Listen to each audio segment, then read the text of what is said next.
Bonjour, on va s'intéresser aujourd'hui à la résolution d'une équation faisant intervenir des puissances de n et grâce à l'outil de la fonction logarithme népérien qui va vraiment être pratique.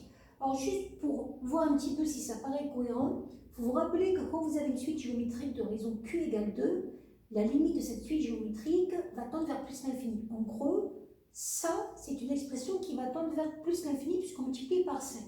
Par contre, quand la raison q est comprise entre moins 1 et 1 strictement, ça tend vers 0. Donc en gros, cette expression-là va tendre vers 0.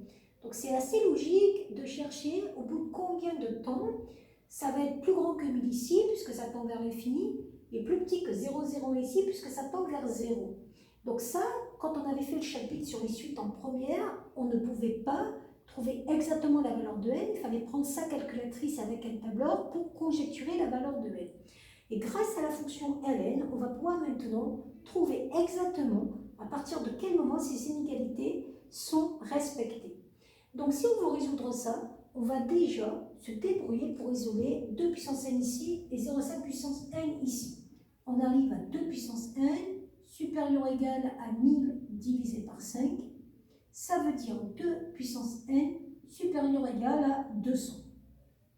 Et là, vous voyez que si vous restez comme ça, vous ne pouvez pas faire grand-chose. C'est là où ça va être très ingénieux d'utiliser la fonction ln, j'ai le droit puisque ce sont que des expressions positives, et d'utiliser la propriété qui dit que quand on a une puissance, ln de a puissance n, ça devient n ln de a, bien sûr avec la condition que a soit strictement positif. Donc ici, qu'est-ce qui va se passer? Le n va passer devant, n ln de 2 supérieur à ln de 200. Et là, il reste juste à isoler le n en divisant par ln de 2. Il ne faut pas oublier que ln de 2 est positif.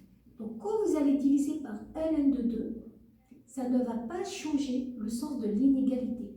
Je vous rappelle que la fonction ln, si vous regardez bien, elle est représentée par cette courbe ici. On voit bien que quand x est entre 0 et 1, ln de x est négatif. Par contre, quand x est plus grand que 1, ln de x est positif. Donc c'est ce qui va se passer ici. Ici, on va avoir exactement le même raisonnement. On fait d'abord passer le 5.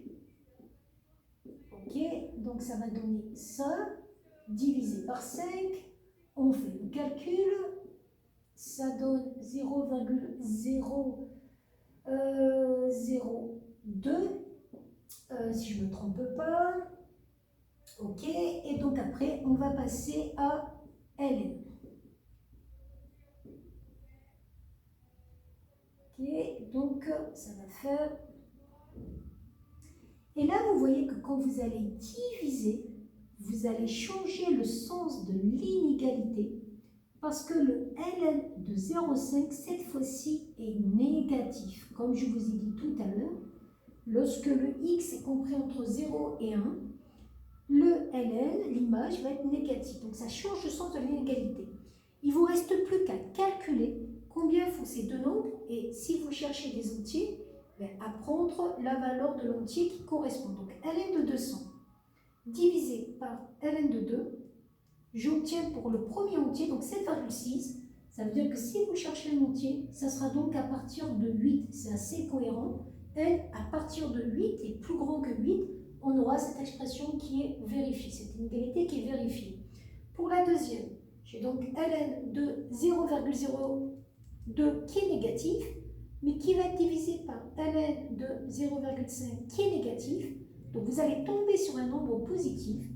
1 va être supérieur ou égal cette fois-ci à 9, puisque ça fait à peu près 8,9. Donc n'oubliez pas que cette expression-là, elle est négative. Cette expression-là est négative. Ce qui correspond à moins divisé par moins plus, c'est assez cohérent.